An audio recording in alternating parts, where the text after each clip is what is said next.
안녕하세요. 건법부자의 조건입니다. 안녕하세요. 유상목 법무사입니다.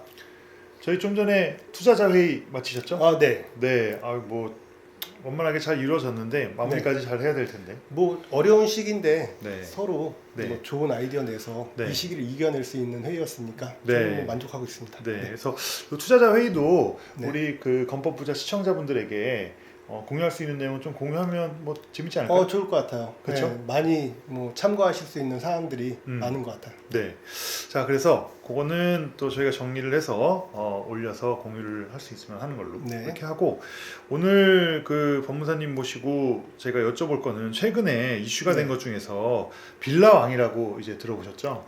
네. 신문 기사 봤어요. 네, 그래서 안타까운 네, 상황이죠. 네. 그래서 이분이 1139세대의 그 빌라하고 뭐 오피스텔 이런 거를 아마 일종의 갭 투자를 하셨던 것 같아요. 갭 투자일 거예요. 네, 그런데 갭 투자, 그러니까 이제 보증 금액과 매매가의 그 차익 정도로 소액으로 투자하는 뭐 네, 그런 네. 느낌의 투자를 하셨는데, 네. 최근에 이제 부동산 시장 상황이 안 좋고 매매가보다 전세가가 낮은 경우도 있고 뭐 다양한 경우가 있었겠죠. 네, 네. 그러니까 아마 이걸 못 이기시고 안타깝게 네.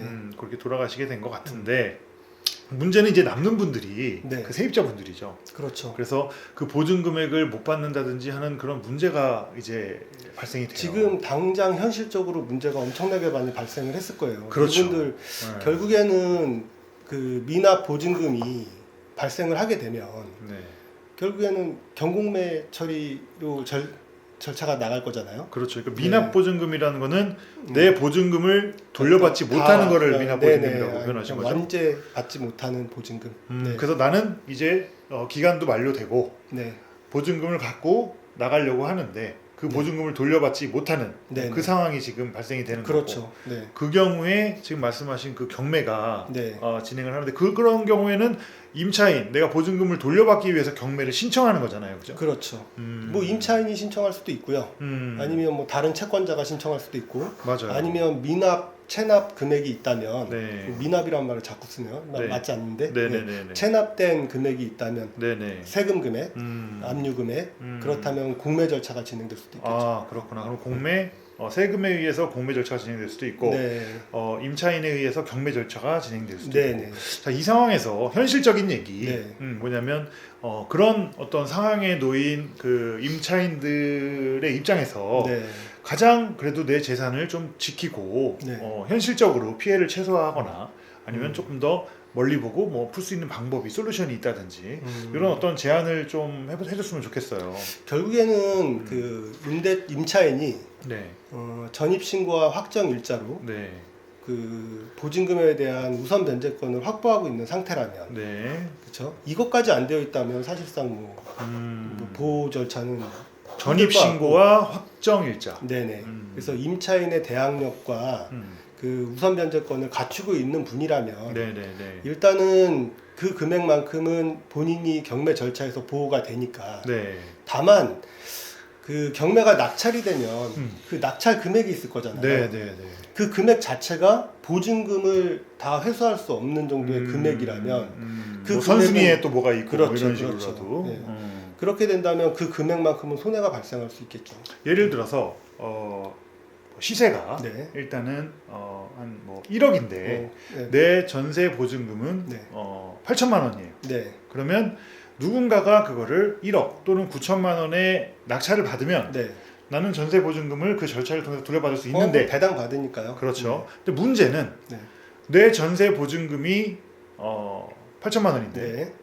시세가 6천만 원인 거야. 네. 예를 들자면. 저 산수 못 한다고 지금 일부러 이렇게. 아니야.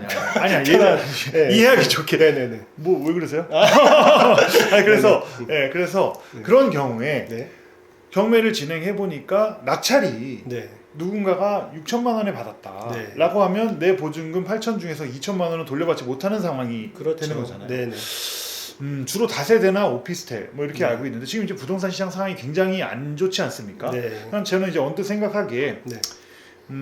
이제 투자자의 입장이에요. 네. 투자자의 관점에서 네. 이게 뭐 정답은 아닐 수 있겠지만, 그리고 또 사람마다 상황은 너무나 다르겠지만, 네. 거기서 제가 이제 전세를 계속 살고 있지 않았습니까? 그죠? 네.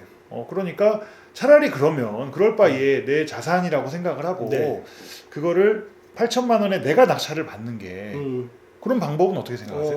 뭐 어찌됐든 그 우리가 잔금, 네. 입찰한 잔금을 납부하는 네. 그 잔금 납부 의무와 네네네. 내가 배당받을 수 있는 네. 배당금 네. 상계 신청할 수 있거든요. 상계. 예. 그러니까 돈을 실제로 안 내고도 그렇죠.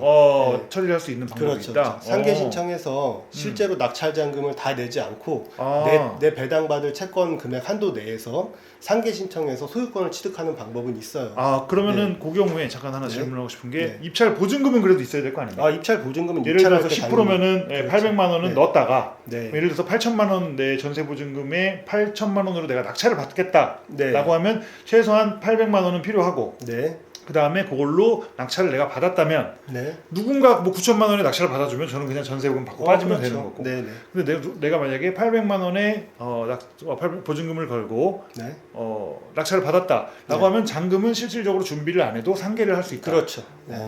그런 방법도 하나 네. 있겠네요. 물론 네. 제일 좋은 건 원하는 대로 전세 보증금을 아까 돌려내는 말씀하신 건데. 대로 이게 1억짜리에 네. 8천만 원 전세금이었는데 네, 실제 문제는 지금 시세가 그렇죠. 떨어져서 8천만 원이든 아니면 맞아요. 8천만 원 이하로 떨어졌다는 문제 전제 조건이잖아요. 매매가가 더 낮은 거죠. 더 낮잖아요. 네, 그러니까 네, 네. 결국에는 내가 물건을 비싸게 산다라는 음. 손해가 발생하겠죠. 그렇구나.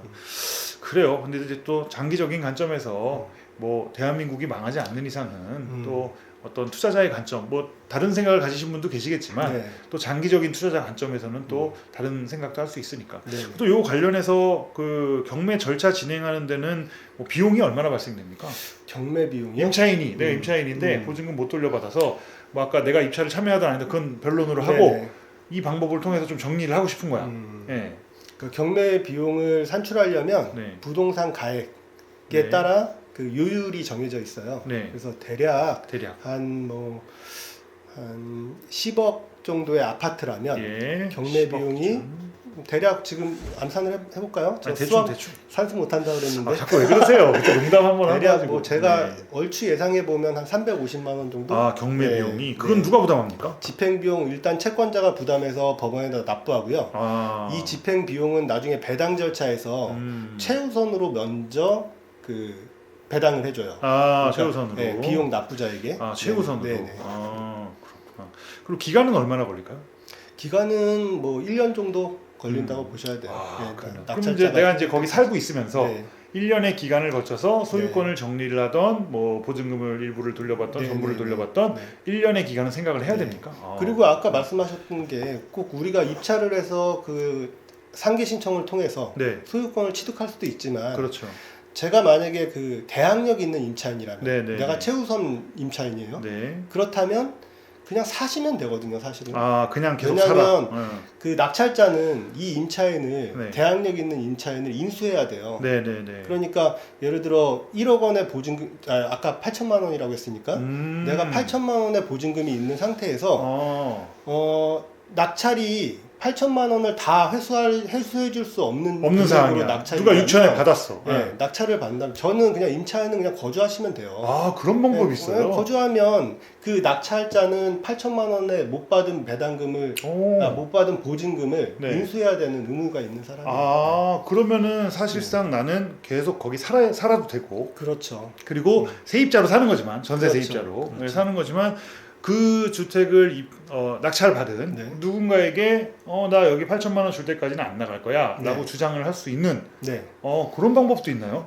나중에 이제 이게 다시 시세가 올라가서 네. 다시 재산 가치가 우리 처음에 우리 보증금을 다 해줄 만한 그 정도까지 다시 상승한다면 그거 좀 매력적이네요. 그러면 발상을 한번 바꿔보세요. 어. 발상을 바꿔보면 나는 거주할 수 있는 권한은 계속 있고 그렇죠. 그렇죠? 내 앞으로 부동산을 소유권 취득 안 하니까 안 하고 재산세나 뭐 이런 없죠. 것들에 대해서 자유롭고 1주택 뭐 2주택 이런 그렇죠. 것도 해당 없고 네, 자유롭고 어느 상황이 돼서 안전한 상황이 되면 그때 취득하면 되잖아요.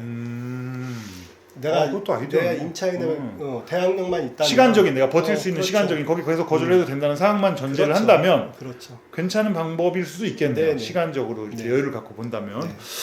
좋은 방법인 것 같아요. 그리고 최근에 정책적으로 네. 이런 이제 문제가 발생되다 보니까 네.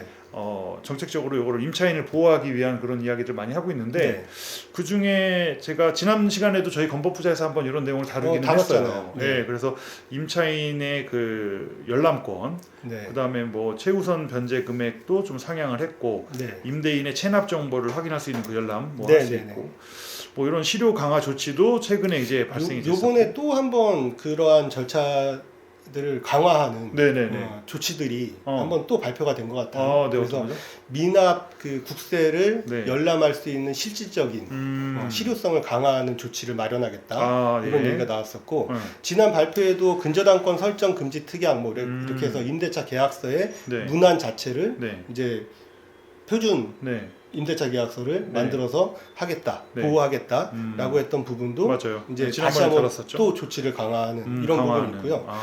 요번에 이제 정말 괜찮은 것 같아요. 그래서 지금까지 현재 현황에서는 네. 네.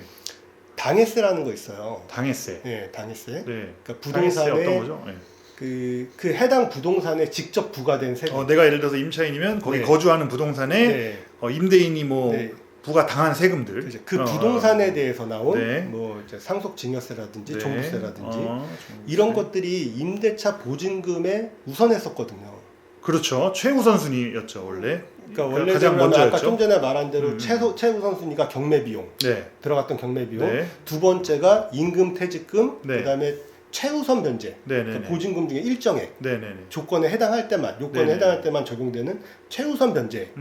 세 번째가 당해세. 아 그랬구나. 네 번째가 이제 일반 임대차 보증금. 아 그랬구나. 네, 이랬는데 이런 것들이 이제 임차인들이 자꾸 피해를 당하는 이런 상황이 생기니까 이제 내년부터 2023년부터 이 당해세를 임대차 보증금 뒤로. 아 그렇구나. 그럼 네, 그 네. 당해 세금만큼 더 보호를 받을 수 있는. 그렇죠. 이제 임차인이 먼저 보호받는 거죠. 좋네요.